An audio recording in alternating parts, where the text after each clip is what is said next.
What's up, guys? Back with good friend Sammo. Sammo, how you doing today, man? We're on the eve of training camp. How you What's up? feeling? What's I'm good. I'm good. What's up, Swift? I see you with the new intro, doing Oh big yeah, things, man. getting ready for the new year, getting ready for training camp.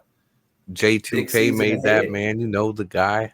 Yeah. But we're on the eve of training camp, and I'm excited for this year, man. I think it's now that we got a new head coach, finally gonna see some fruits of the labor of all the young talent that's been brought in over the last couple of years. What are your expectations for this year's training camp, man?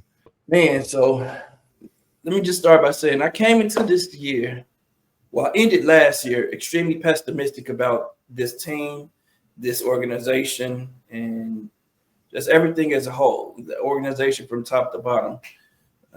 And I was one who was calling for Ryan Poles' head because I didn't think that he would be able to secure a good head coach, seeming like a lame duck GM himself after the firing of Matt Eberflus.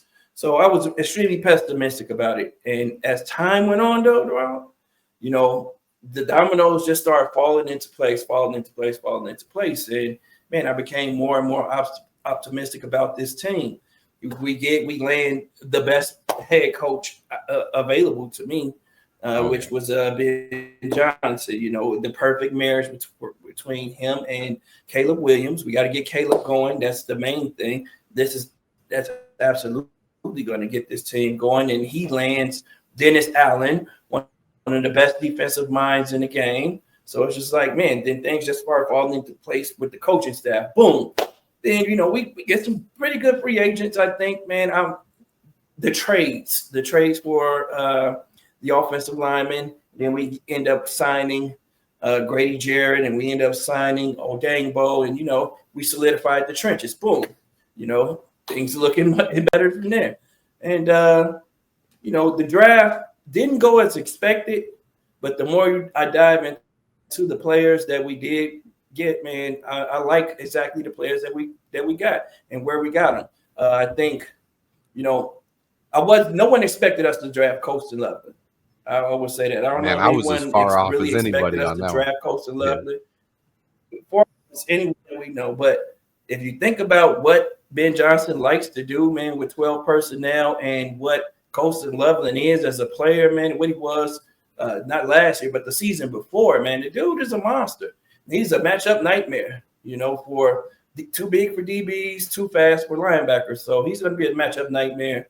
And then, you go further down in the draft, we get an Ozzie Pillow, who looks like a guy that could possibly be a competitor for a left tackle. We get a Shamar Stewart, a guy who I liked in the draft, but I never thought that we would draft. And then Kyle Monangai. We wait and wait and wait, and Kyle Monangai falls to us in the seventh round. It's just like, and Luther Burden. And I didn't mention Luther Burden, but it's like getting a second first round pick. If you Man, get for Luther real. Burden at the top of the second round at pick 39. So it's like, man, things fell into place for us. I think with the coaching staff we have and the mix of veteran players and young players and everything, I think this team has the potential to be really good this season. I'm just excited to see it all come together in training camp and having those two practices with joint practices with who was it, the Bengals The and what's Bills the and other team Dolphins. we're doing? Bills and Dolphins. Bills and Dolphins. Yep. Bills and Dolphins this year. The Bengals last year. Yeah, Yep. Bills and Dolphins. I think those are going to be beneficial for this team, man. So I think that the arrow is pointing up for me again. I'm excited about it. Poles gets an extension, so we have continuity. We're going to have that continuity. So these guys have to learn to work together. They have to figure it out. You got the GM, you got your coach, and you got your quarterback all together. And we haven't had that in so long, man. I think that's extremely important to the success of this team, man. Man, I'm glad they got the deal done. No one has to worry about anything and worry about their jobs. Now it's just execute. Go out and execute now. You said it, man. I mean, the GM, the head coach, and the quarterback. Those are the three most important parts of a football team. And we haven't, Mm-hmm. I don't know if we've hit one of those in the last 15 years. And we could potentially have all three right now. And you just nailed it on the head about as good as you can for what position we could be in. Obviously, all three of those guys are still a bit of an unknown. Like Caleb Williams still hasn't proven himself. Ryan Poles still has to get some wins. He has a terrible record, one of the worst in Bears history. Ben Johnson hasn't coached a single game yet. But me, I'm as optimistic as anybody on those three. Caleb Williams checks every box for a franchise quarterback. Ryan Poles has hit so many home runs in my eyes, and Ben Johnson, he's as perfect of a coaching candidate as I believe we've ever had in my lifetime. So I think we're ready to go. We're on the eve of training camp setting here today. One of the biggest questions now that Ozzie Trapillo has signed his contract, or what do you expect out of that three-way battle for the left tackle job? I think that it's all going to hinge on the health of Braxton Jones, to be honest. Because if Braxton Jones is healthy, of course, he gets the first shot at the job. So he'll be getting all those first team reps. However, if Braxton isn't healthy, or he is healthy and he comes back and he's a step slow, and trying to get his footing under him, and get his movement back and all of that stuff, then that opens the door for Ozzie Trapillo, I think, man, more so than Karan Amagaji, simply because Ben Johnson had a hand in drafting Ozzie Trapillo. So I'll give him the upper hand over Karan Amagaji, but I'm not counting Karan Amagaji out either, because I think that he's also a massive individual, man. He's extremely smart. He had some rough moments last year when he was injected into the offense that week to start, but it didn't seem like he received much coaching. So all of those guys have the opportunity to start, but I think that just due to the health of Braxton Jones and the draft pick in the second round of Ozzie Trapillo, I think that Ozzie may end up winning this job, man, and that might not be a bad thing, because Braxton Jones could become an opportunity. There could come an opportunity to trade a Braxton Jones, man, who's going to be a good left tackle in this league. And if we can get something for him and not have to pay him 20 plus million, to be a starter on this offensive line that we've already invested a lot of money in, I think that's also plays a big part in the Bears hoping and wishing that Ozzie, can get the job done. So hey, that seems like the perfect situation for me.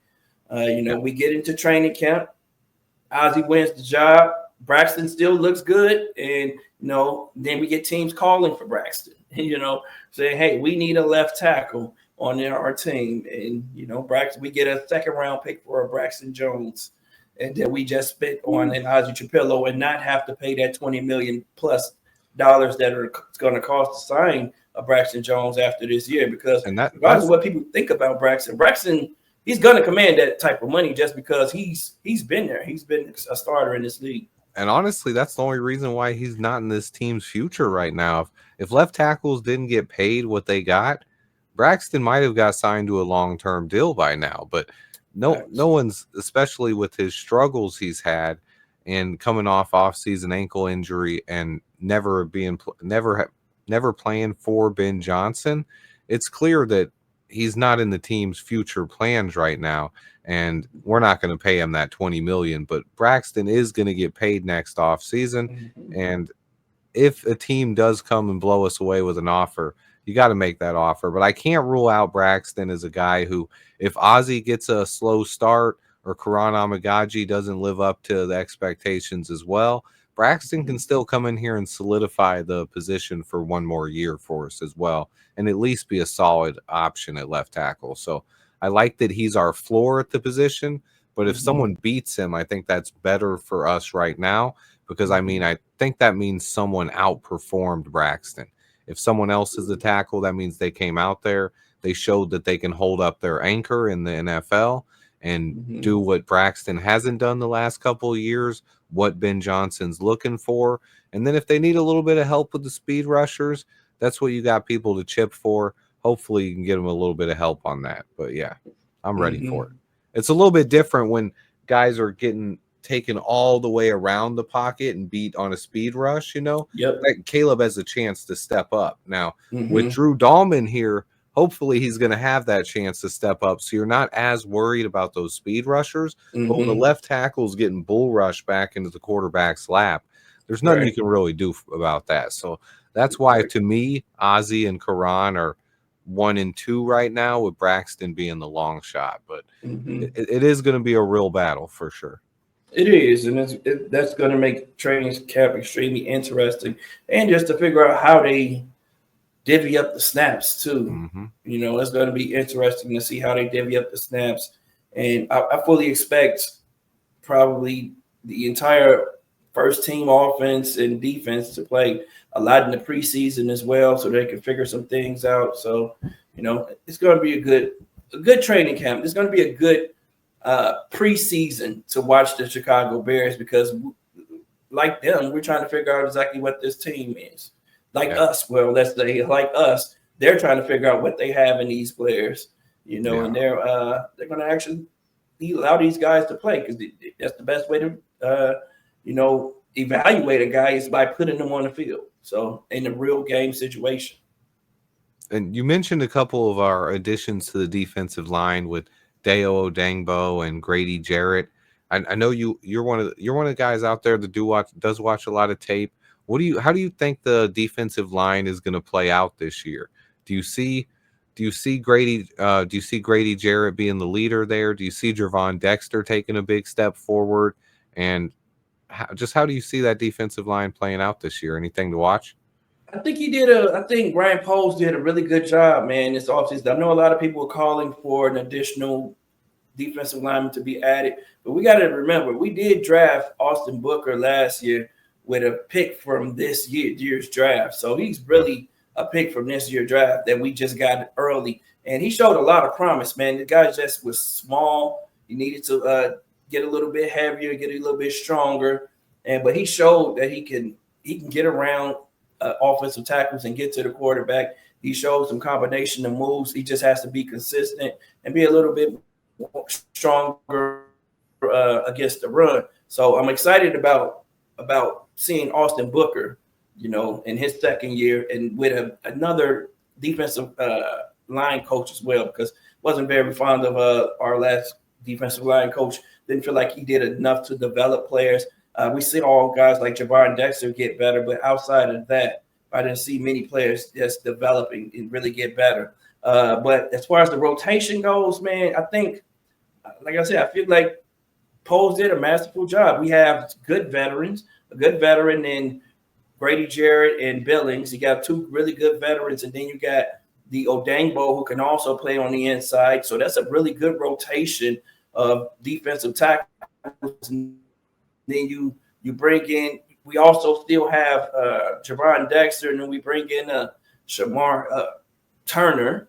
Shamar Turner Mhm. almost said Stewart, but Oh I yeah. think those five guys that can rotate on the inside are just going to be really good. And I think that's going to help Odangbo on the outside and Sweat on the outside, man. That's what we really were missing was that push from the inside, man, that presence. And having a Grady Jarrett to teach the younger guys how to get it done, and him, Grady's past his prime, but Grady still has a lot left in the tank, and he doesn't have to play every down for this team. I know a lot of people were like, why are we getting him? He's past his prime. He's old. Dude, this is the perfect situation for him because we have all these players around him, younger players I mean, around him. He's going to be fresh. We can keep him fresh. that's key. And then on top of that, man, we haven't had a player as talented as Grady Jarrett with Montez Sweat on this defensive line yet. Montez Sweat Exactly. is a guy, I think a lot of people are overlooking Sweat, or maybe they've written him off a little bit after he had a down year last year, but he's in the prime of his career. And to me, he's a top 10 pass rusher in the NFL. He Mm-hmm. always gets double teamed. He's a great player. He can play the run. He's extremely athletic. He's a guy who's, man, he can get after quarterbacks. If he's not Mm-hmm. getting double teamed and getting as much attention as he has in the last 2 years, he's a guy who can get 12 to 15 sacks. And man, I'm really Absolutely. excited to see what he can do. And Dennis Allen's also going to move him around that defensive line, Yes. probably have him rushing from all over the place with those NASCAR packages. So I'm Mm-hmm. excited for Sweat. And Grady Jarrett's the guy who he's going to unlock that, because Grady Jarrett, you have to double team Grady Jarrett. And if Have to. Javon Dexter's on, you got Grady Jarrett and Jervon Dexter on the inside, all of a sudden Sweat's not getting as much attention. And I'm excited for this D line, man, for real. Yeah, I am as well, man. I know a lot of people are calling for us to sign another defensive end, which I'm fine with either way. But I really want to see what Booker has to offer, and I don't want someone to come in and take snaps away from Booker because you can't get better from the sideline, man. Got to get out there and you got to play. And we just signed a guy in Odangbo for what was it, 15, 17 million a year. So he has to play as well. So I think we have a really good rotation. We don't know who that fourth defensive end is going to be. So that's going to be a battle with what Don Robinson, who coach talked about before the end of mini camp. And, we got, who is it? Another guy I liked who we signed was Jamry Cromer. Jamry Cromer. That's the guy who I'm excited to see, man, because he is the prototypical. He had the prototypical Dennis Allen defensive end size, man, and ability. He can move to the inside. He's played up and down the defensive line. I think he had a lot of ability, man. And even when he left the team last year and went to New England, he went there and he made some plays, and then we ended up getting him back. So I'm excited to see what he could bring this season as well. So, man, I think the defensive line is set. That's why I think they haven't signed anyone, because they want to make sure and see what we have before we go out and spending more money on a problem that's probably not even a problem, because we may have exactly what we need. Awesome, man. Yeah, and as we head into training camp, do you have your eyes on anything in particular, something to watch, or maybe a breakout player that not as many people are talking about that you've been thinking about? Man, that's just let me see, a breakout player, man. Or I'm expecting just a big season from Javon, of course. I expect Javon Dexter always my guy, man, to elevate, yeah, and especially with better coaching, man. He's just coming into his own, man, as a leader. And he's going to have Jared big next things to from him. He's going to have Jared next to him to learn from. And so I'm expecting big things from him, man. But our 7th round rookie, man. Oh, Kyle Monangai, man. Kyle Monangai, man, is going to be a dog, man. Kyle Monangai is, first of all, a great pass protector. Kyle Monangai has great vision. Kyle Monangai, being a smaller guy, too, is going to work to his advantage a little bit, because he's going to be able to hide behind those offensive linemen and get some yards.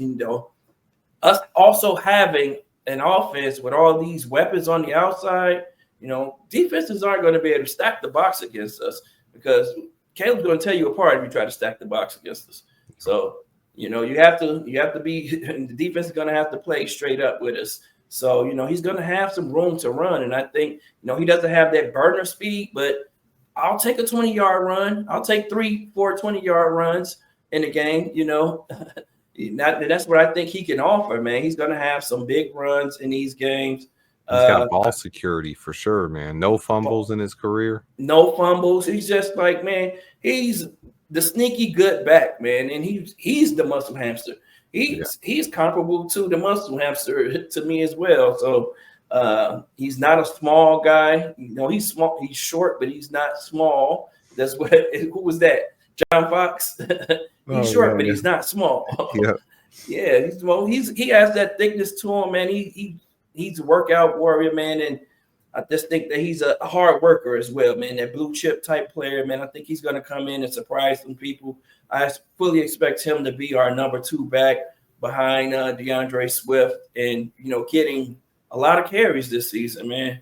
Because like I said, he can pass protect, he can catch the ball out of the backfield. There's nothing that he can't do, So, and he is he's a hard worker, man.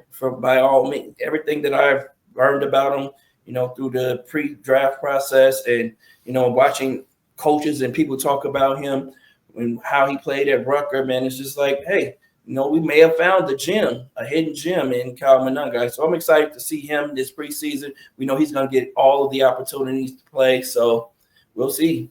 We'll see, man. We got an undrafted free agent rookie too as well, Deion Hankins. I like him, but yes, I agree with you for sure on Kyle Monangai. He's a guy. He has a similar running style as Ashton Jeanty does. So all the people love Ashton Jeanty.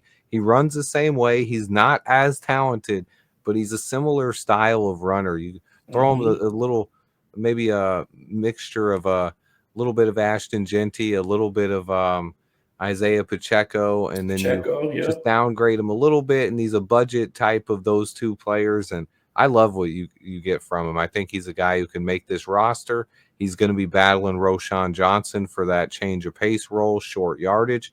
I won't Mm-hmm. completely rule out Roshan just because Roshan's very talented, but yeah, I do also believe Kyle Monungai is going to end up being that change of pace guy with DeAndre Mm-hmm. Swift this year. So Mm-hmm. I'm excited to see him.